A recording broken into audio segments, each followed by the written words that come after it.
Welcome to class second.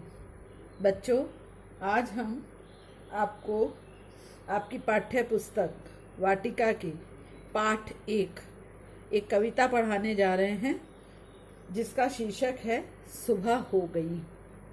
उठ जाओ सुबह हो गई, मुर्गे ने है बाग लगाई। उठ जाओ सुबह हो गई, चिड़ियों ने भी डाला डेरा। चींची चींची हुआ सवेरा, सूरज तुम्हें जगाने आया। किरणों ने है ली अंगड़ाई। उठ जाओ सुबह हो गई। दादी मंदिर की करे तैयारी, मुन्नी रोती बस्ता भारी। पापा जी अखबार मांगते और दादाजी घूमने जाते। रसोई में अम्मा की अब तो खटखट हो गई शुरू हो गई। उठ जाओ सुबह हो गई। ऊ करना छोड़ दो अब तो, हिलो जरा तुम आंख तो खोलो। नहा धोकर तैयार तुम होना, अनमोल समय है यूं मत खोना। चंदा छिप गए तारे, रात भी जाने कहाँ खो गई। उठ जाओ सुबह हो गई। बच्चों, ये मज़ेदार कविता जो है वो आशा सहदेव के द्वारा लिखी गई है, और इस कविता में सुबह होने की सूचना बताई गई है कि हमें कई पक्षियों के कलरव से मिलती है। इसमें बताया गया है कि मुर्गे ने है बाग लगाई, उठ जाओ सुबह हो गई। सबसे पहले हमें मुर्गा बाग देकर जगाता है। चिड़िया ने भी डाला डेरा, चींची चींची हुआ सवेरा, और चिड़िया भी चहचहाने लगती हैं। सूरज तुम्हें जगाने आया, किरणों ने है ली अंगड़ाई।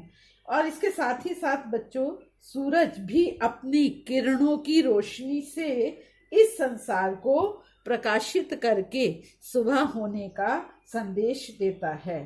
तो अब तो मुर्गे ने भी बाग लगा दी है, चिड़ियों ने भी चहचहाना शुरू कर दिया है, और सूरज ने भी अपनी किरणों का प्रकाश फैला दिया है। इसलिए बच्चों, उठ जाओ सुबह हो गई। इसलिए बच्चों, अब उठ जाओ सुबह हो गई। दादी मंदिर की करे तैयारी।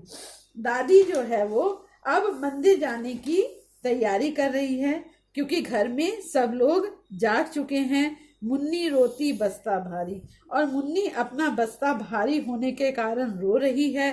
पापा जी अखबार मंगाते, पापा जी जो है अखबार मंगा रहे हैं और पढ़ रहे हैं। दादाजी घूमने जा रहे हैं।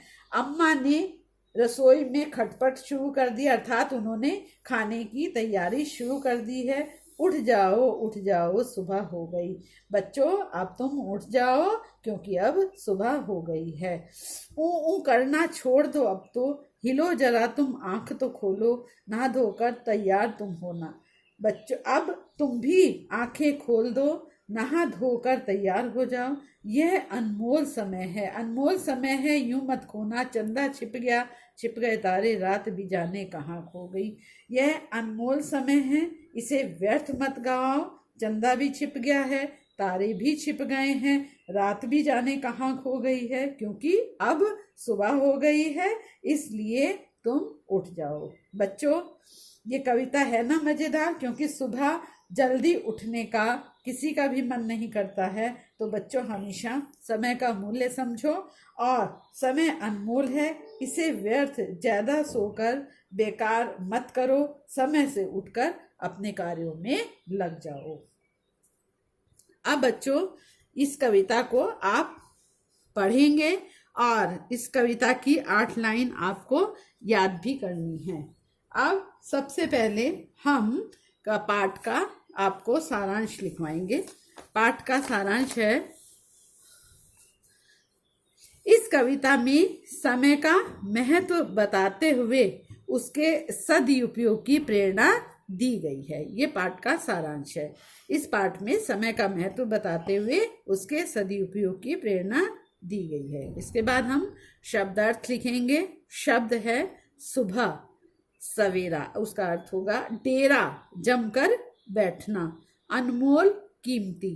खोना, बर्बाद होना। बाग, मुर्गे की आवाज। अंगड़ाई लेना, शरीर को जोर से खींचना। रसोई, वह स्थान जहां खाना बनाते हैं। चंदा, चंद्रमा। ये बच्चों आपके शब्दार्थ हैं। इसके बाद आपको अभ्यास कार्य के अंतर्गत मौखिक प्रश्नों को करना है। मौखिक प्रश्नों में उत्तर दीजिए। पहला प्रश्न है, मुर्गे ने बाग लगाकर क्या कहा? उसका उत्तर होगा, मुर्गे ने बाग लगाकर कहा, सुबह हो गई, अब उठ जाओ। प्रश्न नंबर 2 है, सूरज क्या करने आया है? इसका उत्तर होगा, सूरज अपनी किरणों का प्रकाश फैलाकर सबको जगाने आया है। प्रश्न नंबर 3 है, दादी जी कहाँ जाने की तैयारी कर रही हैं? तो इसका उत्तर होगा, दादी जी मंदिर जाने की तैयारी कर रही हैं।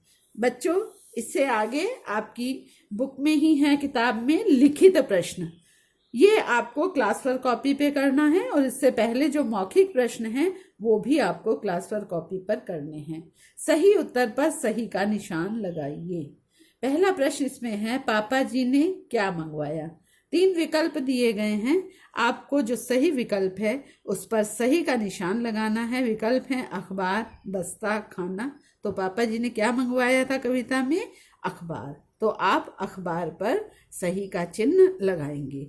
दादाजी कहाँ गए हैं? तो 3 विकल्प यहाँ भी दिए गए हैं, बाजार, घूमने और सोने।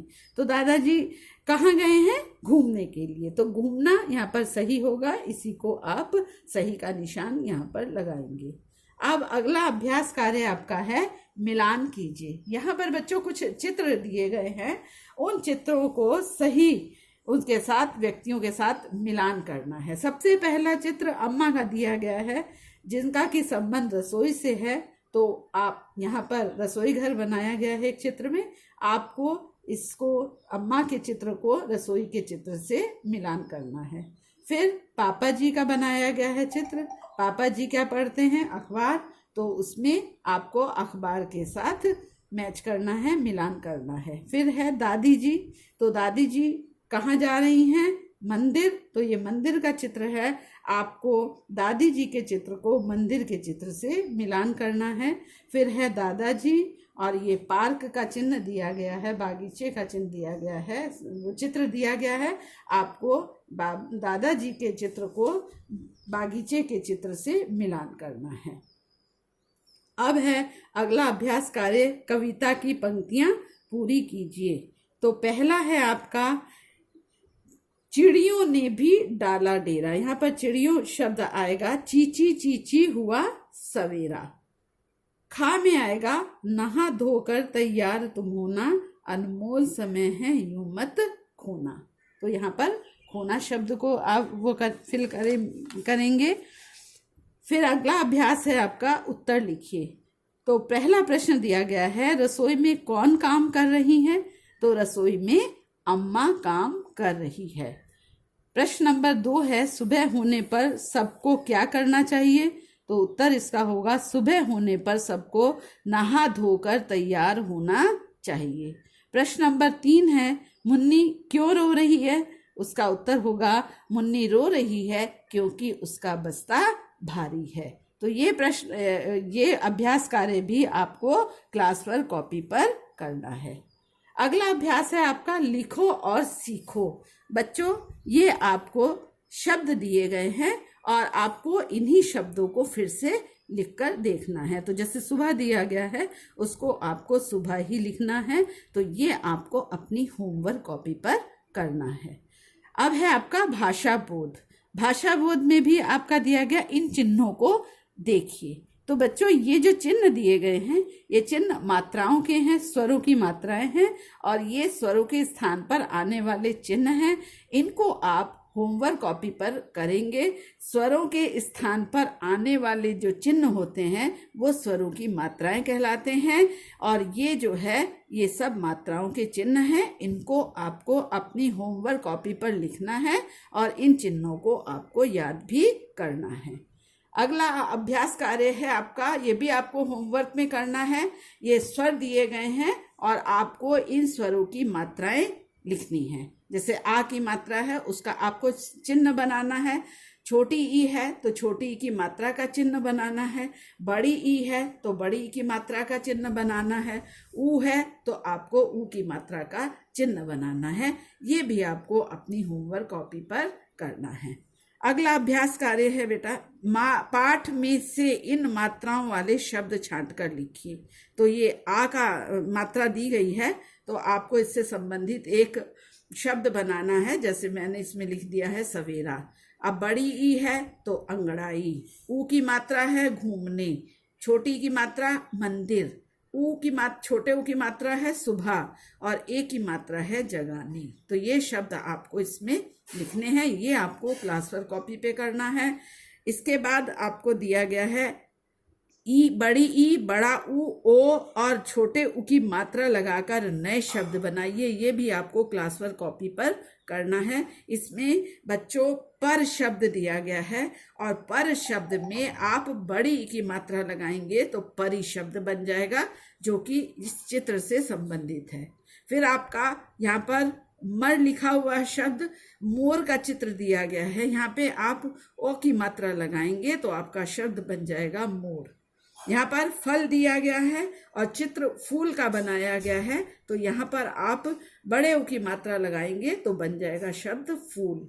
यहाँ पर पल दिया गया है और यहाँ पर पुल दिखाया गया है, तो यहाँ पे आप छोटे ऊ की मात्रा लगाएंगे तो बन जाएगा शब्द आपका पुल। अब है आपका, ये भी आपको होमवर्क कॉपी पर करना है, सोचो और बताओ। रसोई में अम्मा खटखट क्यों कर रही होगी? सही उत्तर पर सही का चिन्ह लगाइए। तो यहाँ पर आपके 3 विकल्प दिए गए हैं, टीवी देख रही होंगी, कपड़े धो रही होंगी, खाना बना रही होंगी। तो रसोई में कपड़े नहीं धोए जाते हैं, टीवी नहीं देखा जाता, तो इसलिए तीसरा ऑप्शन ठीक है, तीसरा विकल्प ठीक है, खाना बना रही होंगी। तो बच्चों आप इस चित्र को सही का निशान लगाएंगे। अगला कार्यकलाप है आपका, ये सब यहाँ पर चित्र दिए गए हैं पक्षियों के और इनकी आवाज़ों को आपको यहाँ पर लिखना है। कि जैसे मुर्गा है तो मुर्गा कैसे बोलता है, बाग देता है, तो आपको उसकी आवाज़ को लिखना। कौवा है, कौवा काव काव करता है। ये आपको होमवर्क कॉपी पर करना है।